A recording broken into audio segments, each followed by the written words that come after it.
It's early, the lights are still on, day after Christmas. It's the Shaw Gardens, as it were. And I'm off to work. That's right, on the commute to work, essential worker, as this is a day after Christmas. I also worked Christmas Eve. So currently, because we're understaffed, I get 2 days off a week, but they're not consecutively, which is challenging in my life right now. But it looks like we just hired a new guy, so that's great. So maybe I'll get 2 days in a row off, which would be nice. But for the last little over a month, I believe, it's been Tuesday and Friday I have off. So Christmas and New Year's fall on a Friday. My wife's birthday is actually New Year's Eve. So adjusting to that, just adjusting to this new schedule and the fact that I have a boss now, right? Like I have responsibilities, that word, that's a weird word. There's a whole philosophical conundrum surrounding the word responsibility, which I could go into on another video, but currently I'm feeling the weight of, having another man stand above me and tell me that, I need to be to work at a certain time and the day after Christmas. Like, this is difficult. I'm not lying. This is a difficult thing right here, going to work the day after Christmas. Last year I was a Lyft driver. Yes, I did work Christmas Eve because of Christmas parties, but there's none of that going on. So, man, I feel for Lyft and Uber drivers out there. I don't know how they're making it right now, I tell you what. But the understanding of doing this kind of work, it's kind of like that serving people, doing something that's bigger than yourself. That's how I see this today. These vehicles still need to be fixed.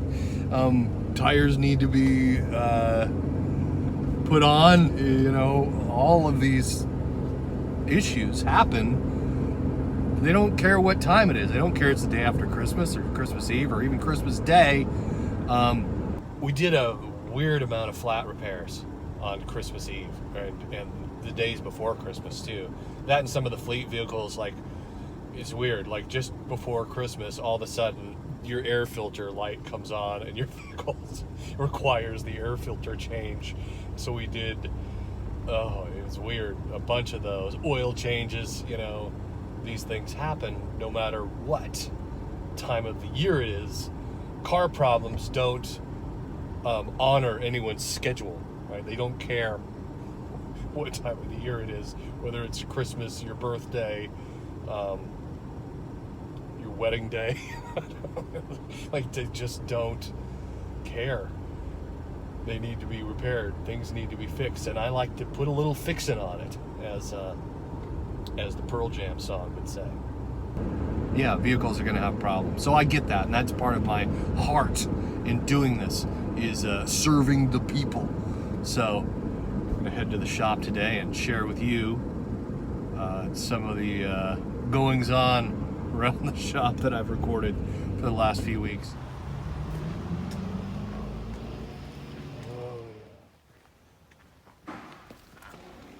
All right. Look at that. Lotus. These wheels are torqued on there good. Yeah.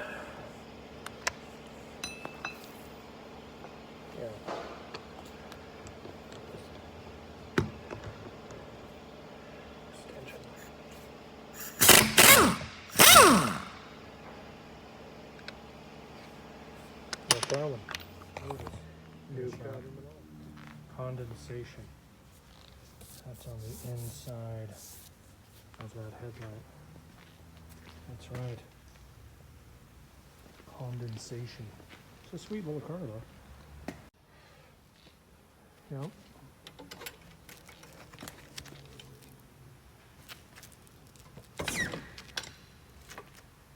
On the ground she goes. Finished an oil change and tire rotation on the hamster vehicle here. The old hamster luckiest soul. See, I could feel this coming in. I thought maybe it had a bent rim, but no. The tire's actually separating. See that?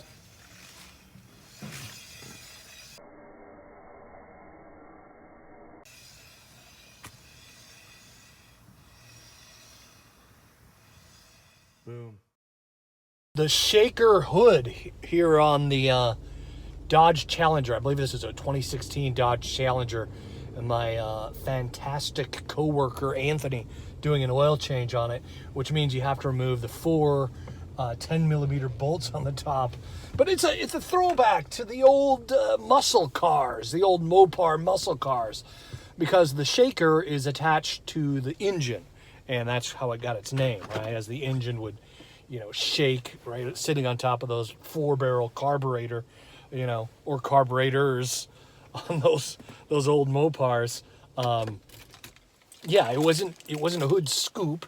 It was actually a different part of the hood that was mounted to the engine. It would come up through a hole in the actual hood, and that's where you get the shaker. But this is a little different. You have to remove it to do the oil change, which is kind of weird, but yeah, it's just kind of a cool little shaker throwback. It kind of sparks the great oil debate. So this guy's using bulk conventional in this vehicle, and people might judge him for that, right? I don't know. Yeah, it is. As long as if you're changing oil frequently, do you really need to use synthetic all the time? Is it better? It doesn't break down? I don't know.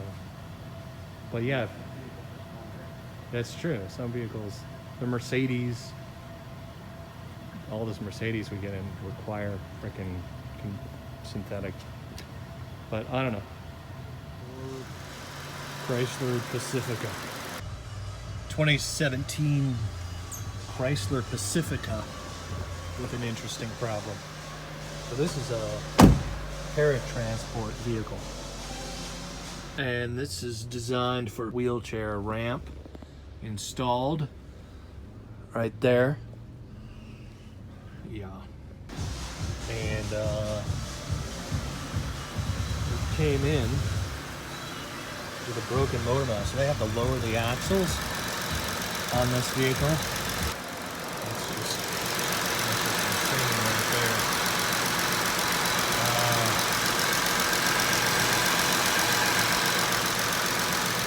Crazy. Easily put 4 tires on the Dakota here. Dodge Dakota. Double Dodge Dakotas. I've noticed Dodge Dakota owners seem to be hostile towards stick families, by the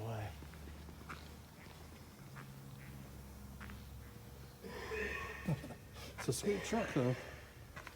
Offer up shelving unit. That'll work. We had a rolling cart here. A former employee took it home with him because it was his, and yeah, this one's missing 4 legs, but that's okay. All right, Cadillac Escalade. I'm gonna bring it in the shop even though the tires are completely flat. And just to confirm, the wheels are already pretty scarred up before I'm driving it in here. Just doing a little video. Oh yeah, we've got some miles on them. Yep. But I guess the homeless guy knifed his tires while he was sitting there. I thought it was an Uber driver or what, but he was at work doing his business and somebody knifed his tires. Let's see, ooh, door handles light up. That's kind of cool. All right. Ooh.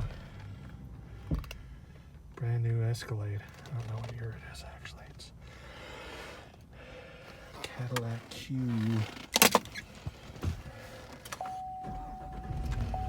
Starting her up.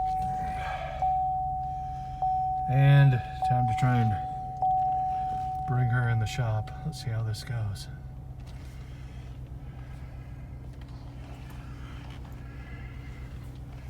Put it in reverse. Look at that. Okay. Parking brake. Parking brake set. Parking brake release. Okay.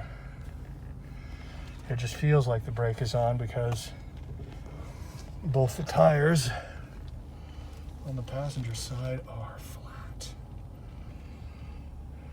This is how we're gonna do it. Very gently. Very, very gently bring this puppy into the shop. All right.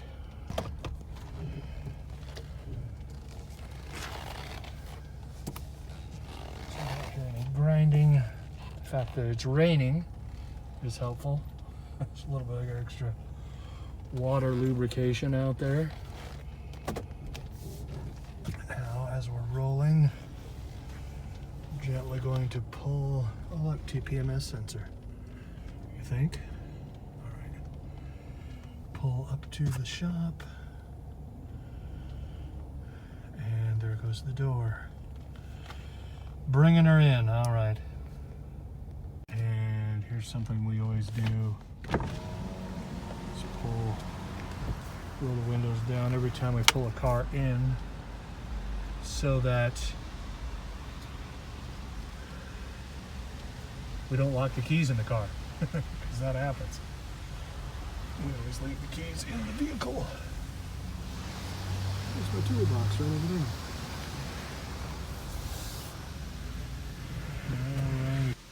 All right, it's up on the alignment rack. This is where we're going to change the tires. Look at that. Ooh, Cadillac lights up. Running board comes out to greet you. Keys.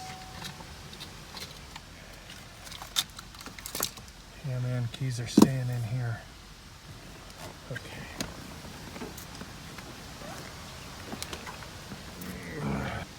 Okay, not bad. On the rack. We can jack it up and replace those tires. Yep. It's a pretty truck.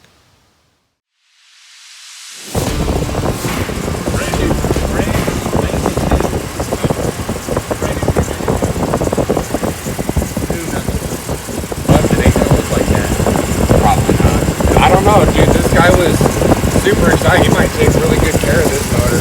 I mean, I would hope so after $3,200 just in the motor alone. Right. That's not including all the labor involved and the parts that I've had to replace. Brand new motor in the Dodge Dakota. Good job, man. What else kind of fun is this? Got a little bit of puppy on the tailpipe, and that's burning off all that assembly lube from sitting for so long. Yeah. Smells good, sounds good, feels good.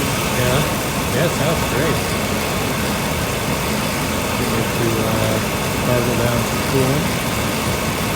Yep, got the wonderful heat cycle system. And I check the oil for contaminants, metal shavings, anything like that. And if the dipstick looks okay, then I might pop the oil filter off and check that, see if we can get some more break-in oil. And, right. You know, if everything in the oil filter looks good, cooling system looks good. Check transmission, top head off to the radiator. Who's the company we got the engine from? S&J. S&J? I think it's called S&J. They're a pretty good company. Yeah, it right? came. He bought it himself. Oh wow. But I mean, this thing first for a reman engine. Right. Runs flawless. Nice. Well, I better get back to it. Good job. Work? What's that? Sunday. It's freaking Sunday, for God's sake. Sunday. Friday, Saturday, Sunday, Monday. Yeah. Get back to my home. Do it again!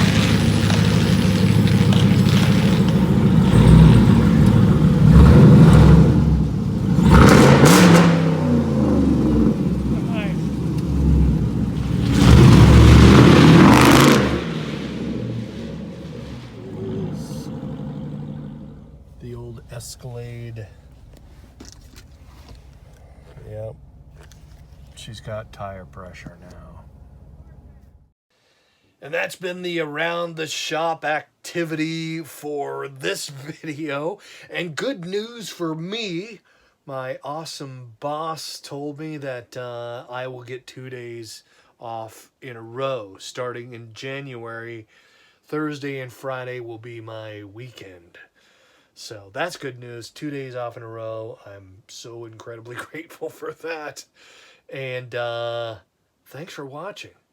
If you're all the way to the end of the video, hit the like button and find out what you win.